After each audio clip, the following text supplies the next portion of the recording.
श्री कृष्ण कहते हैं कि जन्म लेने वाले के लिए मृत्यु उतनी ही निश्चित है जितना मृत्यु होने वाले के लिए जन्म लेना। इसलिए जो अपरिहार्य है उस पर शोक मत करो। भरोसा अगर खुद पर हो तो ताकत बन जाती है और दूसरों पर हो तो कमजोरी बन जाती है। आप कब सही थे इसे कोई याद नहीं रखता, लेकिन तुम कब गलत थे इसे सब याद रखते हैं। गलती उसी से होती है जो मेहनत से काम करता है। निकम्मों की जिंदगी तो दूसरों की बुराई खोजने में खत्म हो जाती है। इज्जत इंसान की नहीं होती है, जरूरत की होती है। जरूरत खत्म तो इज्जत खत्म। उड़ने में बुराई नहीं है, आप भी उड़ें, लेकिन उतना ही जहां से जमीन साफ दिखाई देती हो। सिर्फ वह लोग आपकी परवाह करते हैं जो आपको तभी सुन सकते हैं जब आप चुप होते हैं। चिंता उतना ही करिए जितने में काम हो जाए, उतना नहीं कि जिंदगी ही तमाम हो जाए। प्यार और तकदीर कभी साथ नहीं चलते, क्योंकि जो तकदीर में होते हैं उनसे कभी प्यार नहीं होता, और जिससे हमें प्यार हो जाता है वह तकदीर में नहीं होता। स्वार्थ से रिश्ते बनाने की कितनी भी कोशिश करें वह कभी नहीं बनते हैं, और प्रेम से बने रिश्तों को कितना भी तोड़ने की कोशिश करो वह कभी नहीं टूटते। आप अपने शब्दों को चाहे जितनी भी समझदारी से बोलिए, लेकिन सुनने वाला अपनी योग्यता और अपने मन के विचारों के अनुसार उसका मतलब निकालता है। यकीन करो, जो तुम्हें भूल चुका है वह भी याद करेगा। बस उसके मतलब के दिन आने दो। जिंदगी तो अपने दम पर ही जी जाती है, दूसरों के कंधों पर तो सिर्फ जनाजे उठाए जाते हैं। आपकी मुस्कान आपके चेहरे पर भगवान के हस्ताक्षर है, उसे अपने आंसुओं से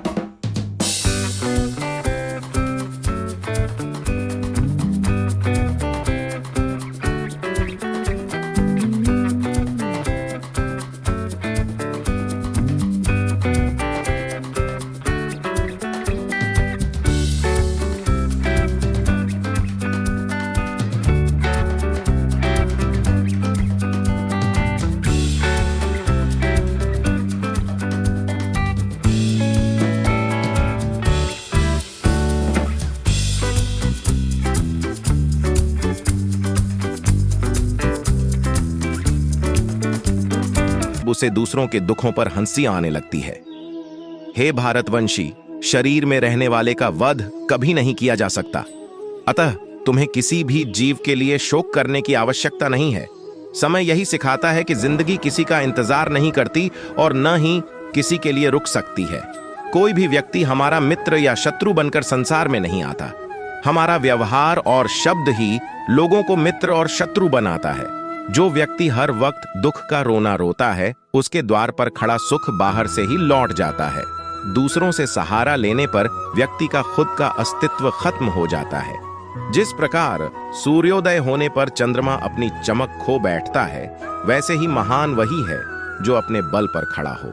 जैसे जैसे आयु बढ़ती है, तुम्हें एहसास होने लगता है कि तुमने व्यर्थ ही उन लोगों को महत्व दिया जिनका तुम्हारे जीवन में कोई योगदान था ही नहीं। लोग नजरअंदाज तभी करते हैं जब उन्हें कोई बेहतर मिल जाता है, या फिर स्वयं किसी बेहतर व्यक्ति की तलाश में होते हैं। इतना मत बोलिए कि लोग आपके चुप होने का इंतजार करें, बल्कि इतना बोलकर चुप हो जाइए कि लोग आपको दोबारा सुनने का इंतजार करें। जिंदगी खेलती भी उसी के साथ है जो खिलाड़ी बेहतरीन होता है। दर्द सबके एक जैसे है, मगर हौसले सबके अलग अलग हैं। कोई हताश होकर बिखर जाता है तो कोई संघर्ष करके निखर जाता है। मनुष्य को अपने कर्मों से संभावित परिणामों से प्राप्त होने वाली विजय या पराजय, लाभ या हानि, प्रसन्नता या दुख इत्यादि के बारे में सोचकर चिंता से ग्रसित नहीं होना चाहिए। यदि आप अपनी गलतियों से कुछ सीखते हैं तो गलतियां सीढ़ियां हैं, और नहीं सीखते तो गलतियां सागर है। निर्णय आपका है, चढ़ना है या डूबना है। जिंदगी में जगह उसे दो जो कमियां देखकर भी साथ न छोड़े। आजकल जरूरत से ज्यादा अच्छा होना भी जरूरत से ज्यादा जलील करवा देता है। जिसके पास उम्मीद और आस है वह जिंदगी के हर इम्तिहान में पास है। हर कोई अपना नहीं होता, और यही सच है। समस्याएं इतनी ताकतवर नहीं होती जितना कि हम उन्हें मान लेते हैं। कभी सुना है कि अंधेरे ने सुबह को होने ही नहीं दिया। गलतियां ढूंढना गलत नहीं है, बस शुरुआत खुद से होनी चाहिए।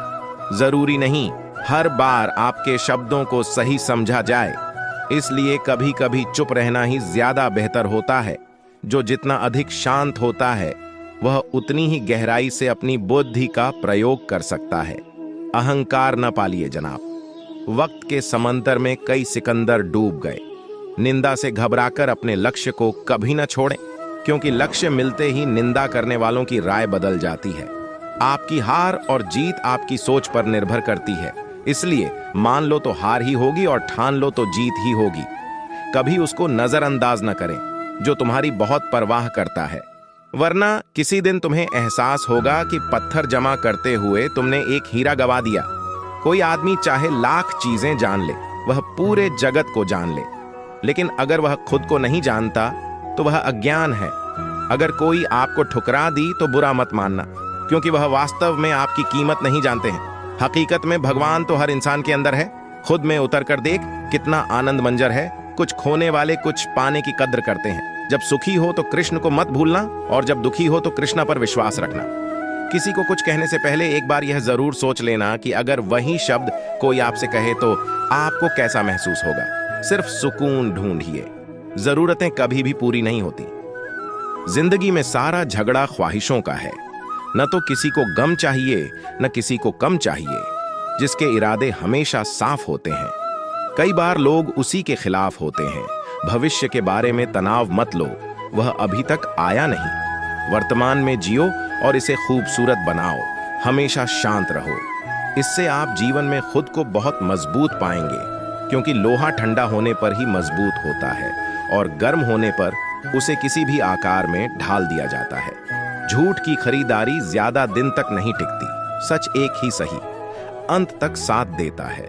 किसी इंसान के आवाज को देखकर उसके भविष्य का मजाक मत बना, क्योंकि समय में इतनी शक्ति है कि वह कोयले को भी धीरे धीरे हीरे में बदल देता है। अगर जीवन में सच्चाई जाननी है तो सबसे पहले खुद को निरपेक्ष करना पड़ेगा। अपने सारे नकाब उतारने पड़ेंगे। अपनी सारी मान्यताएं धारणाएं छोड़नी पड़ेगी, तभी सच जानने के योग्य बन पाओगे। सबसे समझदार और स्थिर बुद्धि वाला वही व्यक्ति है जो सफलता मिलने पर अहंकार में नहीं आता और विफल होने पर गम में नहीं डूबता। समय जब फैसला करता है तो गवाह की जरूरत नहीं पड़ती। इंसान का काम तमाम करने वाला शब्द है कल करूंगा। न तो अधिक बोलना अच्छा है, न ही जरूरत से ज्यादा चुप रहना।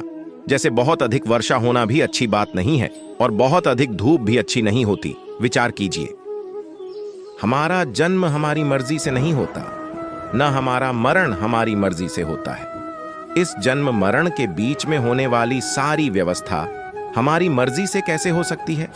संसार में परेशानी देने वाले की हस्ती कितनी भी बड़ी क्यों ना हो, पर भगवान की कृपा दृष्टि से बड़ी कभी नहीं हो सकती। जिंदगी में तकलीफें तो हवा के झोंकों सी होती हैं, जो आती हैं और चली जाती हैं, पर यह जब जब आती है सभी के नकाब उतार कर जाती है। जो आपने सोचा है जरूरी नहीं कि वह मिल जाए, मगर जो भगवान ने सोचा है वह आपको जरूर मिलेगा। तुम्हारे जीवन में कितनी मुसीबतें हैं, इससे कोई फर्क नहीं पड़ता। फर्क पड़ता है तो बस इस बात से कि तुम उसका सामना कैसे करते हो। मनुष्य को इस संसार में जो भी मिला है उसमें उसको खुश रहना चाहिए।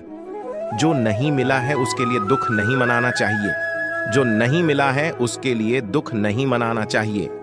इंसान ने जितना उसके लिए सोचा है, भगवान ने उसके लिए उससे ज्यादा सोच कर रखा है। इसलिए कभी भी किसी चीज के बारे में चिंता मत करो।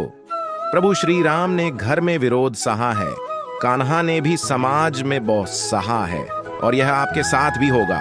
पर अगर इससे आप ऊपर उठोगे तो ही कुछ नाम बनेगा। एक गांव में आग लग गई। आग बढ़ती जा रही थी। गांव वाले अपनी जान बचाने हेतु इधर उधर भाग रहे थे।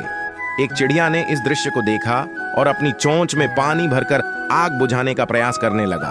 वह बार बार अपनी चोंच में पानी लाती और आग पर डालती। जब गांव वाले ने चिड़िया को आग पर पानी डालते देखा तो उनमें भी जोश आ गया और बोला, अगर यह चिड़िया प्रयास कर रही है तो हम क्यों नहीं कर सकते। सबने प्रयास किया और आग बुझ गई। ये सभी कौवा देख रहा था। उसने चिड़िया से कहा कि तेरे पानी डालने से कुछ होना तो था नहीं, फिर ये क्यों कर रही थी। चिड़िया ने कहा, मेरे पानी डालने से कुछ हुआ या नहीं हुआ, लेकिन मुझे गर्व है कि जब इस आग की बात होगी तो मेरी गिनती आग बुझाने वालों में होगी, तेरी तरह तमाशा देखने वालों में नहीं। एक बार एक किसान अपने खेत में काम कर रहा था। खेत में काम करते करते किसान की घड़ी खो गई। कुछ साल पहले ये घड़ी किसान को उसके पिताजी ने दी थी, इसलिए वह घड़ी उस किसान के लिए बहुत कीमती थी। अब किसान सब काम छोड़कर घड़ी ढूंढने लगा, लेकिन बहुत देर होने के बाद भी वह घड़ी नहीं मिली। तभी किसान ने पास में खेल रहे बच्चों को बुलाया और उनसे कहा, बच्चों, इस खेत में मेरी घड़ी गुम गई है। मैं बहुत देर से घड़ी ढूंढ रहा हूं। तुम में से जो मेरी घड़ी ढूंढने में मदद करेगा, मैं उसे एक इनाम दूंगा। इनाम के उत्साह में सब बच्चे उस घड़ी को ढूंढने में लग गए, लेकिन इतने बड़े खेत में छोटी सी घड़ी ढूंढना बहुत ही मुश्किल काम था। कुछ घंटों बाद सब बच्चे जाने लगे। किसान ने भी अपनी उम्मीद छोड़ दी। वह भी घर जाने की तैयारी कर रहा था। आखिरी में एक बच्चा किसान के पास आया और बड़े शान से कहा कि सब बच्चे चले गए, बस मुझे थोड़ी देर और घड़ी ढूंढने दीजिए। किसान ने कहा, ठीक है, मैं कुछ देर बाद आता हूं। तुम देखो जब तक घड़ी मिलती है या नहीं। किसान जब 20 मिनट बाद आया, तब बच्चे के हाथ में घड़ी थी। किसान आश्चर्यचकित हो गया और बच्चे से पूछा, कितना जल्दी तुमको घड़ी कैसे मिल गई? बच्चे ने कहा, सब जा चुके थे। अब इतनी शांति थी कि मैं धीरे धीरे पूरे खेत में घूमकर आवाज सुनने लगा।